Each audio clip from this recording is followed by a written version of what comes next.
ಮಹಾಭಾರತದ ಯುದ್ಧದಲ್ಲಿ ಅಷ್ಟೂ ಜನ ಸೈನಿಕರಿಗೆ ಊಟ ಕೊಟ್ಟವರು ಯಾರು? ಶ್ರೀಕೃಷ್ಣನ ಚಮತ್ಕಾರ. ಮಹಾಭಾರತ ಯುದ್ಧದಲ್ಲಿ ಕೌರವರ 11 ಅಕ್ಷೋಹಿಣಿ ಸೈನ್ಯ, ಪಾಂಡವರ 7 ಅಕ್ಷೋಹಿಣಿ ಸೈನ್ಯ ಯುದ್ಧದಲ್ಲಿ ಪಾಲ್ಗೊಂಡಿದ್ದವು. ಇಂಥ ಅತಿರಥ ಮಹಾರಥರು ಸೇರಿ 50 ಲಕ್ಷಕ್ಕೂ ಹೆಚ್ಚು ಸೈನಿಕರನ್ನು ಒಳಗೊಂಡಿದ್ದ ಈ ಮಹಾಯುದ್ಧದಲ್ಲಿ ಸೈನಿಕರಿಗೆ ಬೇಕಾದ ಹೊರಗಿನ ವ್ಯವಸ್ಥೆಗಳೆಲ್ಲ ಇದ್ದರೂ ಊಟದ ವ್ಯವಸ್ಥೆಗೆ ಏನು ಮಾಡಿದರು ಎಂಬ ಪ್ರಶ್ನೆ ಎಲ್ಲರ ಮನದಲ್ಲೂ ಇರುವುದು ಸಹಜ. ಈ ಮಹಾಗಾತ್ರದ ಸೈನ್ಯದಲ್ಲಿ ಪ್ರತಿ ದಿವಸ ಯುದ್ಧ ಮಾಡಿ ಮಡಿದವರು ಎಷ್ಟೋ, ಉಳಿಯುವವರು ಎಷ್ಟೋ. ಇವರಿಗೆಲ್ಲ ಸರಿಯಾಗಿ ಊಟೋಪಚಾರ ಆಗುವುದು ಹೇಗೆ? ಇದನ್ನೆಲ್ಲ ಕುರಿತಾದ ಕತೆ ಹೀಗಿದೆ.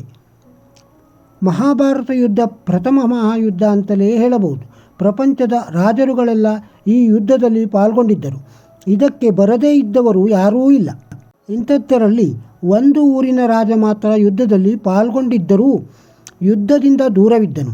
ಹಾಗಾದರೆ ಆ ರಾಜ ಯಾವ ರೀತಿ ಯುದ್ಧದಲ್ಲಿ ಪಾಲ್ಗೊಂಡಿದ್ದ ಮತ್ತು ಯಾವ ದೇಶದ ರಾಜ ಎಂದರೆ ಆತ ಕರ್ನಾಟಕದ ದಕ್ಷಿಣ ಕನ್ನಡ ಜಿಲ್ಲೆಯ ರಾಜನಾಗಿದ್ದನು. ಹೆಸರು ತಿಳಿದು ಬಂದಿಲ್ಲ.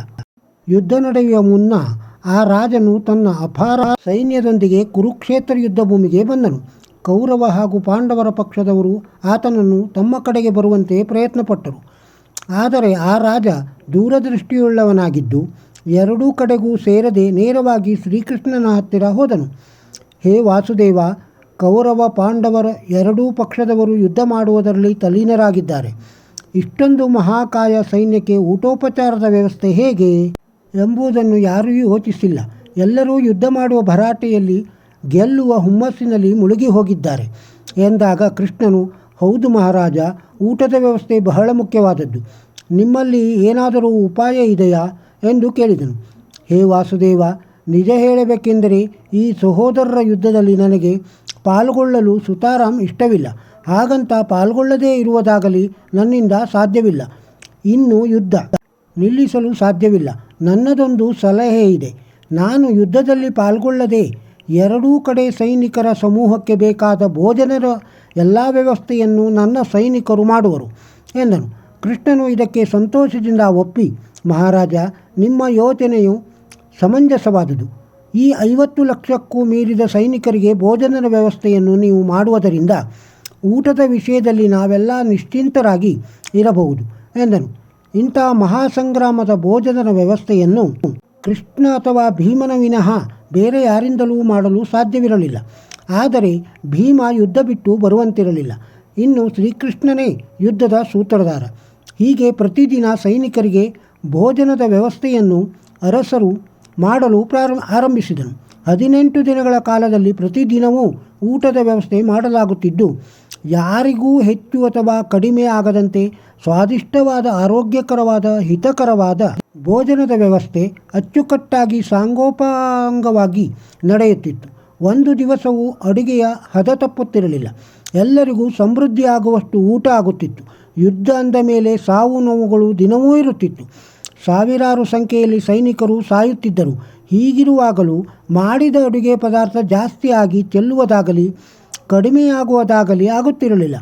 ಇಷ್ಟೇ ಜನ ಸೈನಿಕರು ಬರುತ್ತಾರೆ ಎಂಬ ವಿಚಾರ ರಾಜನಿಗೆ ಹೇಗೆ ತಿಳಿಯುತ್ತದೆ? ಒಂದು ದಿನವೂ ಒಂದು ಹಿಡಿ ಅನ್ನವನ್ನೂ ಚೆಲ್ಲುತ್ತಿರಲಿಲ್ಲ. ರಾಜನ ಅಡುಗೆಯ ನಿಪುಣತೆಯ ರಹಸ್ಯ ಏನು ಎಂಬುದು ಯಾರಿಗೂ ತಿಳಿಯಲಿಲ್ಲ. ಆದರೆ ಎಲ್ಲರಿಗೂ ತಿಳಿಯಬೇಕೆಂಬ ಕುತೂಹಲವಿತ್ತು.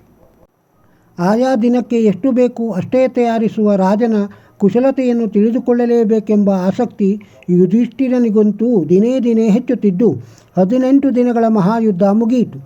ಎಲ್ಲರೂ ಒಂದೆಡೆ ಸೇರಿದ್ದರು. ಯುಧಿಷ್ಠಿರನು ರಾಜನನ್ನು ಕುರಿತು, ಮಹಾರಾಜ, ನಮ್ಮ ಸೈನ್ಯವು ಕಡಿಮೆ ಇದ್ದರೂ ಶ್ರೀಕೃಷ್ಣನ ಕೃಪೆ, ಶಕ್ತಿಶಾಲಿಗಳಾದ ಭೀಷ್ಮ ಮತ್ತು ದ್ರೋಣರ ಆಶೀರ್ವಾದದಿಂದ ನಾವು ಜಯಶಾಲಿಗಳಾದೆವು. ಎಲ್ಲರೂ ನಮ್ಮನ್ನು ಪ್ರಶಂಸೆ ಮಾಡುತ್ತಿದ್ದಾರೆ. ಆದರೆ ನಮ್ಮ ಗೆಲುವಿಗಿಂತ ನಿಮ್ಮ ಪ್ರಶಂಸೆ ಅತ್ಯಂತ ಮಹತ್ವಪೂರ್ಣವಾದದ್ದು. ಲಕ್ಷೋಪಲಕ್ಷ ಸೈನಿಕರಿಗೆ ಒಂದು ದಿನವೂ ಆಹಾರ ಪದಾರ್ಥ ಹೆಚ್ಚು ಕಮ್ಮಿ ಆಗದಂತೆ, ಪದಾರ್ಥಗಳನ್ನು ಚೆಲ್ಲದಂತೆ ಹೇಗೆ ತಯಾರಿಸುತ್ತಿದ್ದೀರಿ ಎಂದು ಕೇಳಿದನು. ಆಗ ರಾಜನು, ಇದೆಲ್ಲ ಶ್ರೀಕೃಷ್ಣನ ದಯೆ. ಪ್ರತಿದಿನ ರಾತ್ರಿ ಕೃಷ್ಣನು ಮಲಗುವಾಗ ಕಡಲೆಕಾಯಿಯನ್ನು ತಿನ್ನುತ್ತಿದ್ದನು. ಕಡಲೆಕಾಯಿಯನ್ನು ತಿಂದು ಮಲಗಿದ ಮೇಲೆ ಕಡಲೆಕಾಯಿ ತಿಂದ ಸಿಪ್ಪೆಯನ್ನು ಎಣಿಸಿದಾಗ ಸಿಪ್ಪೆ 50 ಇದ್ದರೆ 500 ಸೈನಿಕರು ವೀರಮರಣ ಹೊಂದಿದ್ದಾರೆಂದು, 5,000 ಸಿಪ್ಪೆಗಳಿದ್ದರೆ 50,000 ಸೈನಿಕರ ವೀರಮರಣ ಎಂದು ತಿಳಿದುಕೊಳ್ಳುತ್ತಿದ್ದೆ. ಈ ಲೆಕ್ಕದ ಪ್ರಕಾರ ಪಾಕಶಾಲೆಯಲ್ಲಿ ಭೋಜನ ತಯಾರಾಗುತ್ತಿತ್ತು.